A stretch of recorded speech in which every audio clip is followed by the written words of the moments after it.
എല്ലാവർക്കും പുതിയൊരു വീഡിയോയിലേക്ക് നമസ്കാരം. സോ നമ്മളിന്ന് ചെയ്യാൻ പോകുന്നത്, വീഡിയോയുടെ ടൈറ്റിൽ വരുന്നത് is extreme 125 good for off roading എന്നുള്ള ടൈറ്റിലാണ് നമ്മൾ വയ്ക്കാൻ ഉദ്ദേശിക്കുന്നത്. സോ അതിൻ്റെ പർപ്പസ് നമ്മൾ ഇത് തന്നെയാണ്, എക്സ്ട്രീം 125 ഓഫ് റോഡിങ്ങിന് എത്ര ബെറ്ററാണ്, ഉപയോഗിക്കാൻ കൊള്ളാമോ. ഫസ്റ്റ് ഓഫ് ഓൾ നമ്മൾ ഓൾറെഡി പറയുകയാണെങ്കിൽ ഇത് ഒരു കമ്മ്യൂട്ടർ സെക്ഷൻ വരുന്ന ഒരു വണ്ടിയാണ്. നമുക്ക് ഡെയിലി സിറ്റി കമ്മ്യൂട്ടിങ്ങിനും അതിനും ഇതിനും വേണ്ടിയിട്ട് മാത്രമാണ് ഉപയോഗിക്കാനുള്ളത്. സോ ഇത് പ്യുവർലി ഓഫ് റോഡിങ് മെഷീനൊന്നുമല്ല. നിങ്ങൾക്ക് ഓഫ് റോഡിങ് മെഷീൻ വേണമെങ്കിൽ നമ്മുടെ ഇന്ത്യൻ ബ്രാൻഡ്സായ റോയൽ എൻഫീൽഡിൻ്റെ ഹിമാലയനോ അതോ ഹീറോയുടെ എക്സ്പൾസ് വരുന്ന സെഗ്മെൻറ്റ്സോ നോക്കുന്നതാണ് ഏറ്റവും ബെറ്റർ. സോ അതൊക്കെയാണ് പ്യുവർ ഓഫ് റോഡിങ്ങിന് വേണ്ടിയിട്ട് ക്രിയേറ്റ് ചെയ്തിരിക്കുന്ന വണ്ടി. സോ വണ്ടി സർവീസിന് സമയമായിട്ടുണ്ട്. 16,888 കിലോമീറ്ററായി. സോ 3000 കിലോമീറ്റർ കഴിഞ്ഞ് സർവീസ് കഴിഞ്ഞിട്ടുണ്ട്. സോ നമുക്ക് ഓഫ് റോഡിങ്ങിന് ഇന്ന് കുറച്ചധികം ടെറൈൻസൊക്കെ ഞാൻ നോക്കി വെച്ചിട്ടുണ്ട്, അതിലേക്കൊക്കെ പോകുന്നുണ്ട്. ഇതെവിടെ കൊണ്ടെത്തിക്കുമോ? അവിടെ വഴിയൊന്നുമില്ല. സോ വണ്ടി ഞാൻ സമയം ഇപ്പം 6 മണി ആവാറായി. ഇതിനകത്തൊരു 5-3 മിനിറ്റ് അങ്ങോട്ട് ലേറ്റാണ്. സോ ഇപ്പോൾ 6 മണി ആയി കാണും. സോ ഞാൻ എൻ്റെ വണ്ടി കഴുകുകയായിരുന്നു, അതൊന്ന് കാണിച്ചു തരാം. വണ്ടി കഴുകിയിട്ട് ഒരു 5 ദിവസം കൊണ്ട് ആവാറായി. 5 ദിവസം കൊണ്ട് ആവാറായി. നമുക്ക് ചെയിൻ ലൂബിങ്ങും എല്ലാം കൂടെ ചെയ്തിട്ടുണ്ട്. സോ വണ്ടിയുടെ കണ്ടീഷൻ ഒന്ന് കാണിച്ചു തരാം. വണ്ടിയൊന്നും വരുന്നില്ലെന്ന് വിശ്വസിക്കുന്നു.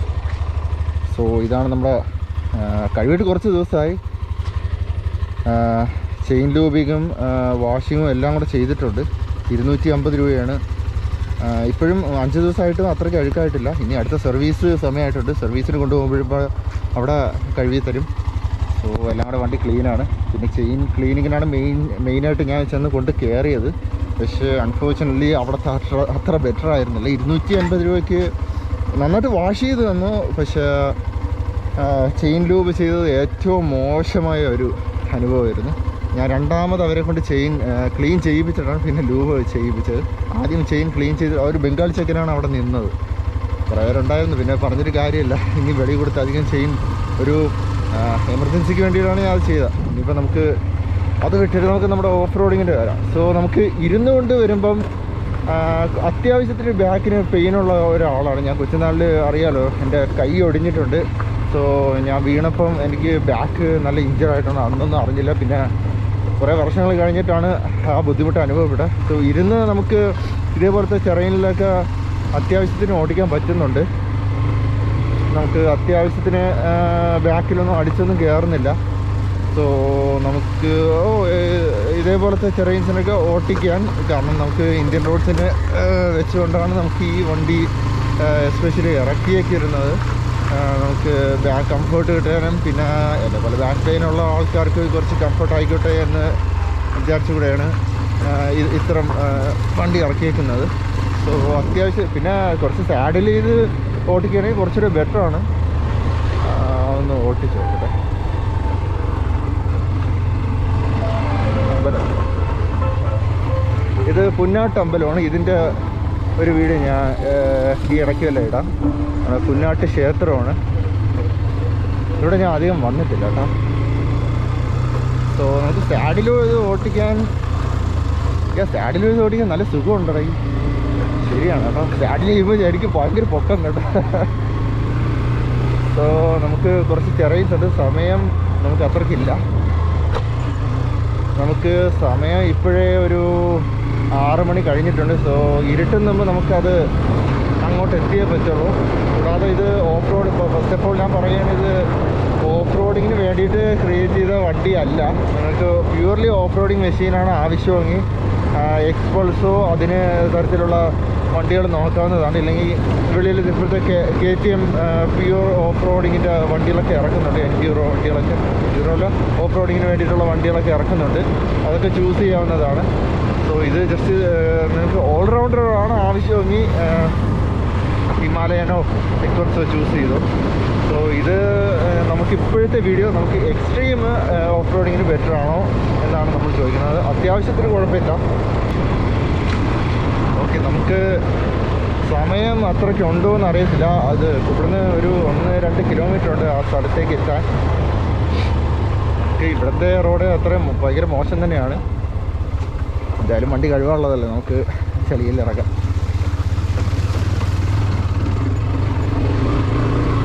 സാഡിൽ ചെയ്ത് നമുക്ക് ഓഫ് കോഴ്സ് നമുക്ക് ഇങ്ങനത്തെ ചെറിയിലൊക്കെ സുഖമായിട്ട് ഓടിക്കാം. പക്ഷേ ഇരുന്നുകൊണ്ട് കുറച്ച് ടഫ് തന്നെയാണ്. അത് ഏത് വണ്ടി ആയാലും, ഈവൻ എക്സ്പ്രസ് ഹിമാലയനും ഇരുന്നുകൊണ്ട് ഓടിക്കാൻ കുറച്ച് ബുദ്ധിമുട്ടായിരിക്കും. ഇത് സാഡിൽ ചെയ്ത് പോകാം. ഓക്കെ, സാഡിൽ ചെയ്ത് ഓടിക്കാൻ കുറച്ച് എളുപ്പമെന്ന് തോന്നുന്നുണ്ട്.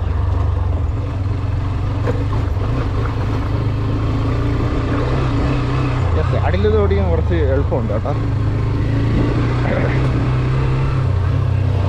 സോ നമുക്ക് 3000 കിലോമീറ്റേഴ്സ് കഴിഞ്ഞിട്ടുണ്ട്. എൻജിൻ ഓയിൽ ചേഞ്ച് ചെയ്യാൻ സമയം. നാളെ തന്നെ നമ്മൾ വണ്ടി സർവീസിന് കൊടുക്കുന്നതായിരിക്കും. സർവീസിന് കൊടുത്തു കഴിഞ്ഞിട്ട് അറിയാമല്ലോ നിങ്ങൾക്ക്, ഓൺ ദി സ്പോട്ട് ഞാനൊരു വീഡിയോയും ക്രിയേറ്റ് ചെയ്യുന്നതാണ്.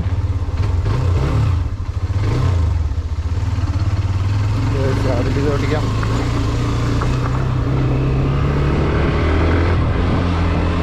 അത്യാവശ്യത്തിന് പവറൊക്കെ ഉള്ള ഒരു 125cc വണ്ടി തന്നെയാണ്.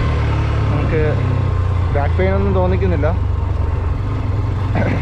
പിന്നെ ടയേഴ്സ് നിങ്ങൾ ഇതിനകത്ത് കിടക്കുന്ന MRF സാപ്പേഴ്സ് അതിൻ്റെ ടയേഴ്സാണ് യൂസ് ചെയ്തേക്കുന്നത്. സോ ഇതിനകത്ത് MRFിൻ്റെ സാപ്പേഴ്സ് എന്ന് പറഞ്ഞുള്ള ടയേഴ്സാണ് യൂസ് ചെയ്തിരിക്കുന്നത്. അത് സ്റ്റോക്ക് ടയേഴ്സ് തന്നെയാണ്, ഓഫ് റോഡിങ്ങിന് പറ്റിയ ടയേഴ്സൊന്നുമല്ല.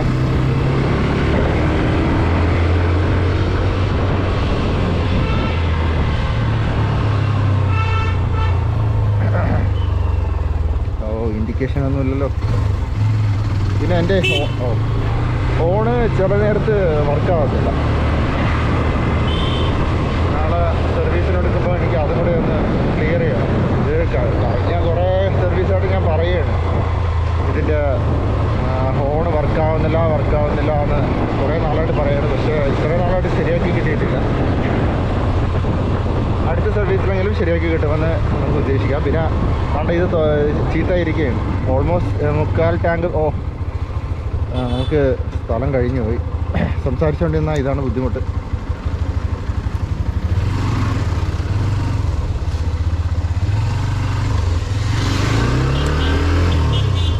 സോ ഇവിടെ നിന്നാണ് നമ്മുടെ ഓഫ് റോഡിങ് സ്റ്റാർട്ട് ചെയ്യുന്നത്. ഇതൊരു എക്സ്ട്രീം ടെറൈനാണ്. അത്രയ്ക്ക് എക്സ്ട്രീം അല്ല, എന്നാലും ഇതുവഴി കൂടെ ഇരുന്നൊക്കെ ഓടിക്കാൻ ഭയങ്കര ബുദ്ധിമുട്ടാണ്. സ്റ്റാഡിൽ ചെയ്യുമ്പോൾ നമുക്ക് കുറച്ച് കുഴപ്പമില്ല. ബട്ട് ഇരുന്ന് ഓട്ടിച്ചിട്ടുള്ള റിവ്യൂ നമുക്ക് ഇവിടുന്ന് കുറച്ച് ദൂരം നമുക്ക് ഇരുന്ന് ഓട്ടിച്ച് നോക്കാം. എങ്ങനെയാണെന്ന് അതിൻ്റെ ഒരു രീതി ഞാൻ പറഞ്ഞുതരാം. ഇരുന്ന് ഓട്ടിക്കാൻ അത്ര ബെറ്റർ അല്ല. ഐ മീൻ കുഴപ്പമില്ല, പക്ഷേ അറിയാമല്ലോ നിങ്ങൾക്ക് ഇങ്ങനത്തെ ചെറിയിലൊക്കെ ഇരുന്ന് ഓട്ടിക്കാൻ കുറച്ച് ബുദ്ധിമുട്ടാണ്. റെക്കോർഡിങ് ആവുന്നുണ്ടെന്ന് വിശ്വസിക്കുന്നു. ഇങ്ങോട്ടൊക്കെ വീടൊക്കെ ഉണ്ട് കേട്ടോ. ഇവരൊക്കെ എന്നും ഇത് താമസമെല്ലാം തോന്നുന്നു, അറിയത്തില്ല. സോ ഇപ്പുറത്തെ തോട്ടാണ് മര്യാദ. നല്ല വെള്ളമുണ്ടല്ലോ ഈശ്വര. മര്യാദ ഓടിച്ചില്ലെങ്കിൽ നമുക്ക് തോട്ടിൽ കിടക്കാം. തോട്ടിൽ കിടക്കേണ്ടി വരില്ല എന്ന് വിശ്വസിക്കുന്നു. ഇവിടെ ഓൾമോസ്റ്റ് ബംഗാളികളാണ് ഏറ്റവും കൂടുതൽ താമസിക്കുന്നത്. സോ ഇതുവഴി കൂടെ ഞാൻ പണ്ട് വന്നിട്ടുണ്ട്.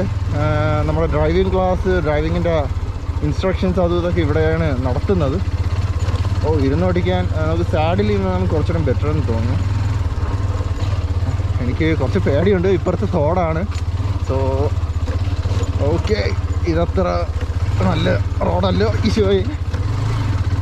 സോ അതിൻ്റെ കാര്യത്തിൽ കൺഫേമായി മര്യാദ ഓടിച്ചില്ലെങ്കിൽ നമുക്ക് തോട്ടിൽ കിടക്കാം. റോഡ് ഞാൻ വിചാരിച്ചതിനേക്കാളും ഭയങ്കര മോശമായി തുടങ്ങി. ഇങ്ങോട്ടൊന്നും ഒരു പട്ടിയും പോയി തുടങ്ങിയിട്ടില്ലല്ലോ. സോ ഇത് കണ്ടിട്ട് നമുക്ക് മനസ്സിലാവുന്നുണ്ട് ഇങ്ങോട്ടൊന്നും അധികം ആരും വരുന്നില്ല. വഴി പോണത് കണ്ടത്തരാണോ എന്തോ. ഇപ്പുറത്ത് തോടാണ്, അതുകൊണ്ട് നമുക്ക് കുറച്ച് മര്യാദയ്ക്ക് ഓട്ടിച്ചില്ലെങ്കിൽ തോട്ടി കിടക്കാം. വണ്ടിയും പോകും, നമ്മളും പോകും. ഇങ്ങോട്ടൊന്നും അധികം ആൾക്കാർ വരുന്നില്ല, അതുകൊണ്ട് ഇവിടെ കാട് പിടിച്ച് കിടക്കുകയാണ്.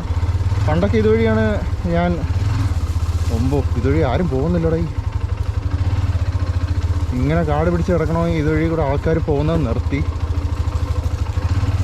ഇത് മണ്ടത്തനാവോ എന്തോ. ഇതുവഴി കൂടെ വന്ന വണ്ടിയിലൊക്കെ നല്ല സ്ക്രാച്ച് അടിക്കാൻ ചാൻസ് ഉണ്ട്.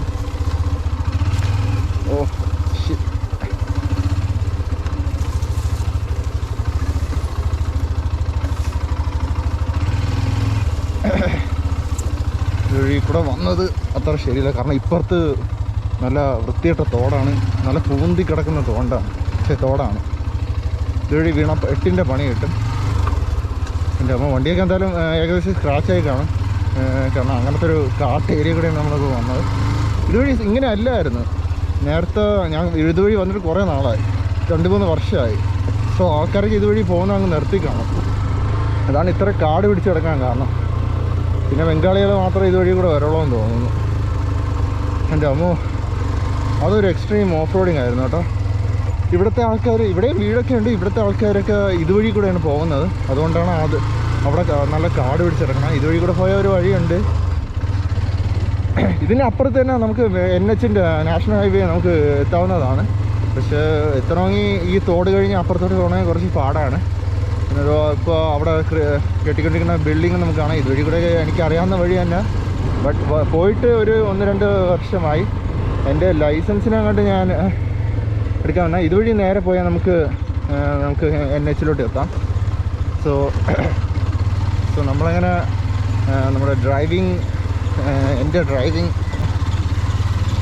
സ്കൂള് ഇവിടെ വെച്ചാണ് നമ്മൾ Hൻ്റെയൊക്കെ പ്രാക്ടീസ് ചെയ്തത്. സോ ഇതാണ്, ഇവിടെ വെച്ചാണ് നമ്മൾ Hൻ്റെയൊക്കെ പ്രാക്ടീസ് ചെയ്തത്. കാറിൻ്റെയും ബൈക്കിൻ്റെ ആയാലും Hൻ്റെയും 8ൻ്റെ എല്ലാം. 8ൻ്റെ ഏകദേശം ഇവിടെ വെച്ച് തന്നെയാണ് നമ്മുടെ പ്രാക്ടീസൊക്കെ ചെയ്തത്. സോ ഇതുവഴി കൂടെ ഞാൻ വന്നപ്പം അന്നൊന്നും പ്രശ്നമില്ലായിരുന്നു. പക്ഷേ ഇന്ന് അധികം ആരും പോകാത്തതുകൊണ്ട് അത് നല്ല കാട് പിടിച്ചിടക്കുകയാണ്. ഇപ്പുറത്താണെങ്കിൽ തോട്ടിൽ നല്ല വെള്ളമുണ്ട്. മഴയൊന്നും തുടങ്ങിയിട്ടില്ല. നമ്മൾ ഇതുവഴിയാണ് പോകാനുള്ളത്. പക്ഷേ ഇവിടെ പാലത്തിൽ കൂടെ കയറാൻ ബുദ്ധിമുട്ടായതുകൊണ്ട് നമുക്ക് ഇതുവഴി പോവാം. എനിക്ക് കുറച്ച് പനിയുണ്ട് കേട്ടോ. മൂക്കിൽ നിന്നൊക്കെ വെള്ളമൊക്കെ വരുന്നു. ഞാൻ എങ്ങനെയോ എനിക്ക് പനി പിടിച്ചു, എങ്ങനെയാണെന്ന് അറിയത്തില്ല. ഓബിയസ്ലി നമ്മൾ വണ്ടി ഓടിക്കുന്ന ഒരാളാണെങ്കിൽ നമുക്ക്, എസ്പെഷ്യലി ബൈക്ക് ഓടിക്കുന്ന ആൾക്കാണെങ്കിൽ വൈസറൊക്കെ ചില നേരം പൊക്കി വെച്ച് ഓടിക്കുമ്പം നമുക്ക് പനി ഈസി ആയിട്ട് വരാവുന്നതാണ്. ഞാൻ മാക്സിമം വൈസർ ക്ലോസ് ചെയ്ത് വെച്ചാണ് വണ്ടി ഓടിക്കാറുള്ളത്. കാരണം എനിക്ക് അതിൻ്റെ ഒരു രീതി അറിയാം. നമുക്ക് പനി പെട്ടെന്ന് പിടിക്കും വൈസർ ക്ലോസ് ചെയ്ത് വെച്ച് ഓട്ടില്ലെങ്കിൽ. സോ നമുക്ക് അപ്പുറത്തെ വഴി കൂടെ ഞാൻ പോകുന്നില്ല കേട്ടോ. ഇപ്പം നമുക്കിവിടെ കാട് പിടിച്ച് കിടന്നില്ല, അതേപോലൊരു വൃത്തിയിട്ട റോഡാണ് അപ്പുറത്തും. അത് കുറച്ച് ഡിഫിക്കൽട്ടിയാണ്. ഫസ്റ്റ് ഓഫ് ഓൾ തോട്ടിൽ നല്ല വെള്ളമുണ്ട്. തോട്ടിൽ നല്ല വെള്ളമുള്ളത് കൊണ്ടും ഇതിനേക്കാളും വൃത്തിയായിട്ട റോഡാണ് അങ്ങോട്ട്. സോ ഞാൻ അധികം അങ്ങോട്ട് പോകുന്നില്ല. റിസ്ക്കാണ്, വളരെ റിസ്ക്കാണ്. നല്ല റിസ്ക്കി ആയതുകൊണ്ട് നമ്മൾ അങ്ങോട്ട് പോകുന്നില്ല. നമുക്ക് സോ ഇത്രയൊക്കെ മതി. ഞാൻ വിചാരിച്ചില്ല ഇത്രയ്ക്ക് റിസ്ക്കിയാണെന്ന് അതുവഴി പോകുന്നത്. കുറച്ച് റിസ്ക്കിയാണ്, അത്ര റിസ്ക്കി അല്ല. എന്നാലും കാലൊന്ന് വഴുതിയാൽ നമുക്ക് അപ്പുറത്തെ തോട്ടിൽ കിടക്കാം. തോട്ടിൽ കിടന്നാൽ വണ്ടിയും പോവും, നമ്മുടെ എല്ലാം പോവും. ചിലപ്പോൾ ജീവൻ വരെ പോകാൻ ചാൻസ് ഉണ്ട്. അത് ഒരു തവണ എനിക്കൊരു സ്റ്റോറി പറയാനുണ്ട്. അത് ഞാൻ വേറൊരു വീഡിയോയിൽ പറയാം. കൊച്ചുനാളിൽ അച്ഛൻ എന്നെ കൊണ്ട് ചാടിപ്പിച്ച് ആ തോട്ടിലായിരുന്നു. ഞാൻ ഓൾമോസ്റ്റ് മൂന്തിപ്പോയി. അന്ന് അപ്പുറേക്ക് വെള്ളമൊന്നുമില്ലായിരുന്നു. സോ ആ സ്റ്റോറി വേറൊരു വീഡിയോയിൽ പറയാം. സോ ഇതാണ് നമുക്ക് ഓഫ് റോഡിങ്ങിനെ പറ്റിയിട്ടുള്ള ഒരു വീഡിയോ. സോ ഫൈനൽ ഇവാലുവേഷൻ നമ്മൾ പറയുകയാണെങ്കിൽ, ഓബിയസ്ലി സാഡൽ ചെയ്ത് ഓടിക്കാനാണെങ്കിൽ ഓൾമോസ്റ്റ് എല്ലാ വണ്ടികളും നമുക്ക് പെർഫെക്റ്റ് ആണ്. എസ്പെഷ്യലി എക്സ്ട്രീം നമുക്ക് ഓഫ് റോഡിങ്ങിനെ സാഡൽ ചെയ്ത് ഓടിക്കാൻ വളരെ കംഫർട്ടബിളാണ്. ഇരുന്ന് ഓടിക്കാൻ കുറച്ച് ബുദ്ധിമുട്ടാണ്. അത് എല്ലാ വണ്ടികൾക്കും, ഈവൻ എക്സ്പൾസും പിന്നെ ഓഫ് റോഡിങ്ങിന് വേണ്ടിയിട്ട് പ്യൂർലി ഓഫ് റോഡിങ്ങിന് വേണ്ടിയിട്ട് ഇറക്കിയ വണ്ടിയാണെങ്കിലും ഇരുന്ന് ഓടിക്കാൻ കുറച്ച് ബുദ്ധിമുട്ട് കാണും ഓഫ് റോഡിങ്, എക്സ്ട്രീം ഓഫ് റോഡിങ്ങിനൊക്കെ പോകുമ്പോൾ. സോ സ്റ്റാർട്ട് ചെയ്ത് ഓടിക്കാനാണെങ്കിൽ നല്ല കംഫർട്ടബിൾ തോന്നുന്നുണ്ട്. നമുക്ക് അത്യാവശ്യത്തിന് ഓഫ് റോഡിങ് ടെറൈൻസൊക്കെ ഈസി ആയിട്ട് കയറ്റിക്കൊണ്ട് പോകാനും പറ്റുന്നുണ്ട്. സോ ഇതാണ് നമ്മുടെ ഓഫ് റോഡിങ് വീഡിയോ. നമുക്ക് അത്യാവശ്യത്തിന് ഇതേപോലത്തെ വഴികളിലൂടെയൊക്കെ സുഖമായിട്ട് എടുത്തുകൊണ്ട് പോകാൻ പറ്റുന്നൊരു വണ്ടി തന്നെയാണിത്. സോ ഇനി നമുക്ക് അടുത്തൊരു വീഡിയോയിലേക്ക് കാണാം. വേറെ എന്തെങ്കിലും ഇൻട്രസ്റ്റിംഗ് ആയിട്ടുള്ള എന്തെങ്കിലും വീഡിയോസ് കൊണ്ടുവരാം. അതുവരെ നമുക്ക് കാത്തിരിക്കുക. സോ ഇവിടെ വീണ്ടും ഓഫ് റോഡിങ് തുടങ്ങിയിട്ടുണ്ട്. ഇതത്ര ഇതില്ല, ഇതുവഴി കൂടെ ജസ്റ്റ് ഒന്ന് ഞാൻ കയറ്റിയതേ ഉള്ളൂ. വലിയ ഓഫ് റോഡിങ് ഒന്നും അല്ല. എന്നാലും ഓക്കെ, നമുക്ക് വീഡിയോ ഇവിടം വെച്ച് അവസാനിക്കുക. എല്ലാവരും ഇവിടം വരെ കണ്ടതിൽ വളരെ നന്ദിയുണ്ട്. പറ്റുമ്പോൾ ഇങ്ങനെ നിങ്ങളൊന്ന് വീഡിയോ ഷെയർ ചെയ്യുക, മാക്സിമം സപ്പോർട്ട് ചെയ്യാൻ നോക്കുക. ഇനി അടുത്തൊരു വീഡിയോയിലേക്ക് കാണാം. Bye bye.